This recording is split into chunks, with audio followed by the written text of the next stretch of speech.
যে বাবরি মসজিদের মাথায় প্রথম আঘাত করলো সে কে? সে একটা নীচ জাতির ছেলে। দেখে নেবেন। অবশ্য জাত বলা ভুল হবে, আপনি কোনো জাতেরই হতে পারেন না, আপনি তো বেজন্মা। আপনার জন্মে ঠিক আছে তো? যে সনাতন ধর্মের নাম করে করে খাচ্ছেন, যে সনাতন ধর্মের দেবতাদের নাম করে করে খাচ্ছেন, আর সেই সনাতন ধর্মের অপমান করছেন। আমার তো অবাক লাগছে তাদের কথা ভেবে, যারা বসে বসে শুনছেন এবং যারা এই ভিডিওটা দেখে ভিউ বাড়াচ্ছেন, তাদের কথা ভেবে অবাক লাগছে। চলুন আপনার আসল পরিচয়টা করেই দিই।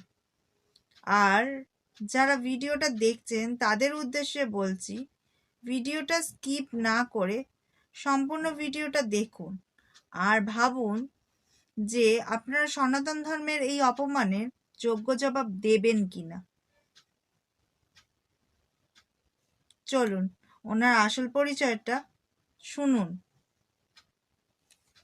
এই দীনকৃষ্ণ ঠাকুরের আসল নাম হচ্ছে সূর্যপদ নস্কর এবং ইনি নৈনিতালের শক্তি ফার্মে কৃষ্ণ ভট্টাচার্য নাম নিয়ে একজন নারীকে সঙ্গীত শেখাতে যান।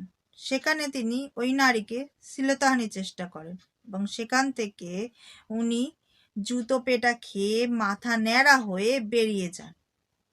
চলুন তার ছবিটাও আপনারা দেখে নিন। দেখলেন ছবিটা? এবং তারপরেও উনি ওনার নিজের বিধবা কাকিমার সঙ্গে শারীরিক সম্পর্ক করেন এবং সেটা পাড়া প্রতিবেশীরা দেখে ফেলায় তাকে প্রচুর বেধড়ক মার মারে এবং সেখান থেকে উনি পালিয়ে যান। উনি দুটি গরুকে গাড়ি ধাক্কা দিয়ে মেরেও ফেলেছেন।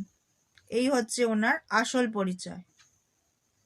ওনার এই আসল পরিচয়টা আপনারাই পারেন সকলের কাছে পৌঁছে দিতে এবং ওনার এই সনাতন ধর্মের অপমান করা ও সনাতন ধর্মের দেবতাদের নিয়ে ও প্রভু শ্রীরামকে করার অপমানের যোগ্য জবাব আপনারাই শুধু কেবলমাত্র দিতে পারেন। তো আপনারাই ভাবুন আপনারা কি করতে চান। জয় শ্রীরাম, রাধে রাধে।